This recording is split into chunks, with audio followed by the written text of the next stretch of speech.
All right, I'm sitting here with Jerry Vederick today. We're going to do Monday Mortgage. We're going to be talking about, what are we talking about today, Jerry? Let's talk about refi. Refinances. Since the Great Recession 2008 through 2009 and 10, interest rates were high, and a lot of people are in with a high APR on their mortgage.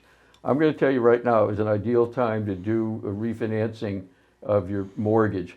You can do a cash out, or you can do just a rate and term. Rate and term, you take no money out, equity out of your house, and with a cash out, we can not only give you a lower interest rate, but we can give you some of your equity in form of cash to pay off some of your credit card debt, your installment debt for cars, etc., and which you pay a high APR on those. I think it's a great time. Interest rates, if the economy strengthens, everybody will make more money, they have full employment, but interest rates will go higher. Yeah, I don't see interest rates going up in the next couple of years. I personally don't, based on everything that I'm seeing. One thing I can tell you, though, is I know that since the Great Recession, 2008, 2009, we're right at that benchmark 10-year, where a lot of loans are starting to, especially if they got like a equity line in place or something like that, they're starting to mature. This would be a really good time for them to refinance those. Well, I think so. And again, most of the people that have, let's talk about you can do a simple rate and term refinancing, but let's talk about the people who have accumulated quite a bit of credit card debt. The APR on a lot of credit cards, even though you get free airline tickets, can be 18 to 28%. That's a huge number. And only the credit card people want you to pay a minimal amount because they like those balances to continue to grow. But how are you going to pay that off? Well, the best and easiest way with a tax-deductible refi. No, you know what? That's the key right there. The key is the fact that when you refi that, if you're paying off credit card debt is not tax-deductible. Correct. If you refinance that, now that debt becomes tax-deductible. Absolutely. Your mortgage so that's the key right there. Not only are you reducing the payment, you could take if you have a credit card, let's say you have $8,000 on a credit card debt, and you're paying $650 minimum payment, or even if it's $450 minimum payment, 70% of that is interest. You're going to reduce that on a 30-year or 27-year mortgage, or 25-year mortgage, down to about $102 a month. It's just going to be minimal compared to what you were paying before, and then you can just pay it off that much quicker. I would tell you, Rich, if you ask the average individual how are they going to pay down their credit card debt, they don't have a clue. Right. They're hopeful that somehow they can keep managing it.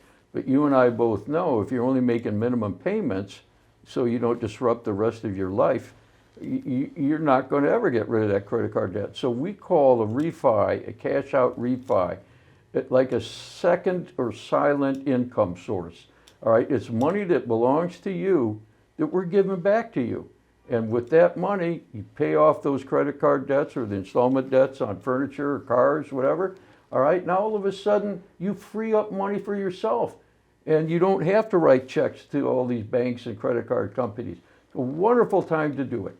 A lot of times when you refinanced your mortgage, it would reset. So let's say you were 6 years in. Let's say they got a loan in 2009. Mm-hmm. We're 2019 right now, right? It's 10 years in. And they would sit there and you would refinance your mortgage and it would reset to 30 years. Yes. The banks would do that because they wanted that extra 10 years worth of interest. Right. Now there's programs out there where you can reset to a 27-year, 25, 20-year.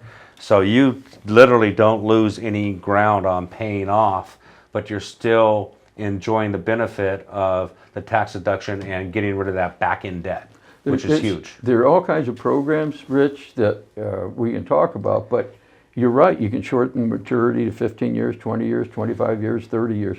But here's the thing that's really important.